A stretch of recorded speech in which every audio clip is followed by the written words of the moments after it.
Hey everybody, welcome to the second part of this workshop. My name is Dr. Joey Gariziak from Esports Development and Growth Enterprise. You previously heard from my colleague Chris Scroggins, who did a great job talking about esports and early gaming in the first part of this history workshop. Well, I'm here to take it from him and get you into modern esports, really from the early 2000s on to where we are today, to talk about what that evolution has looked like and what has led to the exponential growth of the esports industry.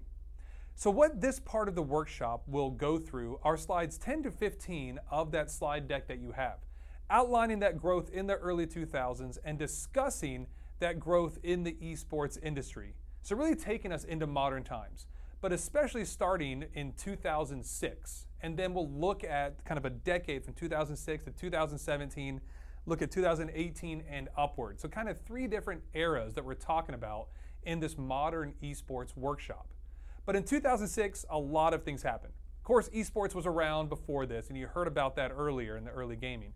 But in 2006, a lot of things kind of came together that really propelled it into this modern era. The first one being that Major League Gaming was televising Halo competitions on USA. That's right, now you have esports on mainstream television for mass consumption. This only lasted for one season though. It wasn't the most successful experience that we've seen in televised gaming. In fact, South Korea had been doing this for a while already with their StarCraft series, and it was very successful over in South Korea with StarCraft. Halo didn't take off here in the United States near as much as StarCraft was over in South Korea for a myriad of reasons. Things like, the culture wasn't quite ready for that mainstream consumption of televised gaming. So we weren't quite there as a culture. It was a first-person shooter, so a lot of people were more hesitant to tune in since Halo was in that genre. But also, think about Halo. It was an Xbox game exclusively. It wasn't across different platforms, so it wasn't as prevalent and widespread as maybe other games could have been. So for all of these reasons, kind of Halo wasn't as successful on television as StarCraft was in South Korea. In 2006, a live streaming service called Justin.tv was also started. If you don't know what Justin.tv is, or if maybe that name sounds familiar, we're going to talk a lot more about what that turned into down the road. But it started in 2006 as kind of a variety of all kinds of different streaming platforms. People were having things from cooking to exercises and all kinds of different things. So Justin.tv was started way back in 2006, and it quickly turned into something much, much bigger down the road, but we'll get into that a little later on. In the 2006 to 2017 era, right? So now we got kind of this decade, a little more than a decade era where a lot of other things started to go on after 2006. Especially esports organizations start to become more structured. So in esports orgs like a Team Liquid or Evil Geniuses or some of these other massive organizations in esports that we know today, when they started, they weren't really started as a business. They were started as a group of friends that got together, competed in a lot of events, maybe won some money, put out some videos, created some content, but they weren't these business organizations like we see them today. Well, during that 2006 to 2017 time, we started to see them get much more structured, where they have business operations, they have marketing teams, they have people that were trained in business ideas that also understood esports and gaming. But now it was much more than just players and sniper teams and things like that that started these orgs. These were actual business entities during this time because they got so much more structured. LAN events became much more popular around this time, those local area networks, those in-person competitions, where you're having these massive organizations compete in person at different sites around the world across different games. They were much more frequent during this time, and the prize pools began to grow and grow and grow. And it seemed like each year they got higher and higher through a variety of different sources, whether that was crowdsourcing, whether that was sponsorships, whether that was in-game purchases. Those prize pools kept growing and growing and growing as the esports became much more popular. Collegiate esports was also born during this time frame. Yes, colleges had competition before this, but really became what's considered a varsity competition during this era. In 2014, Robert Morris University in Illinois offered the first esports scholarships to some of their students to compete in League of Legends. This was groundbreaking. This really set the stage for collegiate esports to offer scholarships across different games and across different institutions in the US and in Canada. Partial scholarships, full ride scholarships, whatever those might be across different games, Robert Morris University of Illinois was the first one to really propel esports into the varsity atmosphere for college competition. So while there were clubs and other organizations associated with esports and gaming on college campuses long before this really set the stage as the first varsity level competition there at Robert Morris. Major LAN competitions were also going on during this time and attracting huge audiences. League of Legends Worlds, which is a massive competition, was at Madison Square Garden in 2015 and had over 40,000 spectators live and in person. That's huge. Madison Square Garden, obviously a large venue in New York here in the United States, over 40,000 spectators at that one event. So huge to see those crowds for esports. Also during the same time, the Intel Extreme Masters, which is a combination of a couple of different games, League of Legends, CSGO, Dota 2, over 170,000 spectators for that entire event across those different games. 170,000. So these huge numbers were starting to grow for in-person esports competitions. And that's all happening during the same era from 2006 to 2017. Around the same time, major titles are also released. These are a lot of the games that you probably still play today, certainly have heard of throughout this presentation and other esports presentations. Games like League of Legends, StarCraft 2, Halo Reach, Call of Duty, Counter-Strike Global Offensive, Dota 2.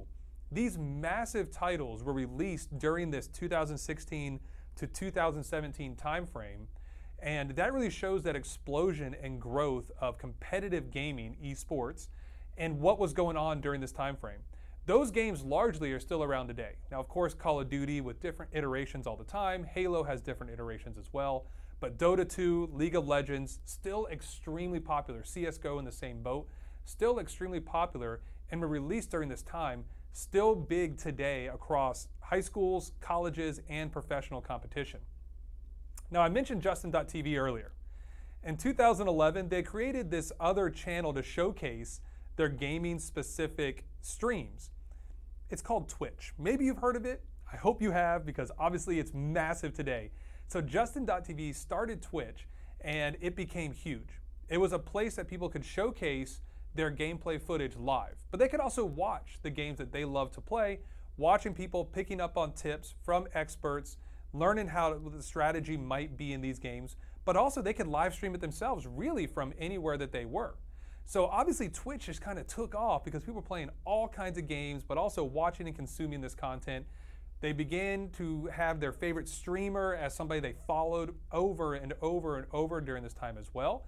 And in 2014, Twitch was bought by Amazon, another obviously massive company, for almost $1 billion. $970 million was the price tag for Twitch to be bought by Amazon. Massive, massive amounts of money are now flowing into the esports industry and really accelerating it into what we see today. So that combination of live streams, major games being released, it all allowed for esports to really grow rapidly. Little bit later on, during this time frame, outside of League of Legends, franchise leagues popped up. League of Legends had their franchise league, the LCS, League Championship Series, around since about 2012. They were really the first ones to have this franchise-based model.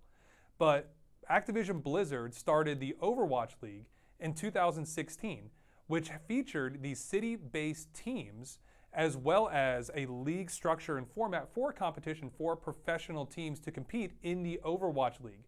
They started with 12 teams around the world, and then the year after their first year, they grew to 20 teams, again, around the world. And these are all based in different cities. This helps them develop a fan base, develop an identity associated with a certain city, much like traditional professional sports has been doing for over 100 years at this point. And so they took a lot of the same ideas from traditional sports. A little bit later on, Call of Duty started the CDL, the Call of Duty League, in 2020, and they started with 12 teams, again, based in cities. A lot of the structures they took were very, very similar to the Overwatch League.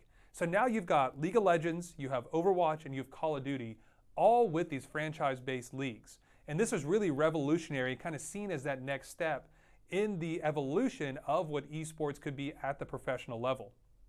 During the same time, we saw that a lot of mega events were being put on at the scale of the Olympics. Obviously, the Olympics is kind of seen as the pinnacle for a lot of sports and athletes around the world.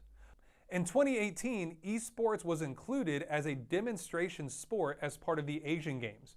The Asian Games are kind of right there with the Olympics, one step below it, same kinds of competitions, same structure, every 4 years like the Olympics, but it's only for Asian countries. So that's the Asian Games. Kind of seen as a precursor for the Olympics, still very, very high level competition. And including esports as a demonstration sport was really groundbreaking and really showed that esports could be part of the Olympics one day. But it was a demonstration sport to start in 2018. Well, in 2022, esports is included as a medal event for the Asian Games. So no longer a demonstration event, but now a medal event where teams can get gold, silver, or bronze, just like they could in field hockey, basketball, canoeing, gymnastics, all these other more traditional sports that we've seen in the Olympics. Esports will now be that for the Asian Games in 2022. So a lot of people think maybe this is it. Maybe this is the precursor to esports being in the Olympics. We haven't seen it yet. Now we have seen some virtual sports showcase before the 2021 Games in Tokyo, and there are talks of esports being included as maybe a demonstration event in Olympic Games in the future. Thomas Bach, the president of the International Olympic Committee, has said that esports are too violent, and so that's why they haven't been included until 2021. But certainly looking towards the future, there is reason to expect that esports will be included in future Olympic Games. Whether that's summer or winter, we don't know yet, but certainly looking at the host sites and the growth of esports, it's absolutely plausible to think about esports as an Olympic medal event. Well, now you've heard about esports and early gaming as well as modern esports and kind of the history. We've taken you from the early 1900s up to present day, looking at how we've gotten from way back then to where we are here. Hopefully, this has been insightful for you and you've learned something about the history of esports. It's always important to understand where we've come from and what we've been through to avoid repeating those same mistakes as we progress into the future and continue the growth of esports. Thank you for tuning into this, and we really hope that we see you in future workshops. Thanks again.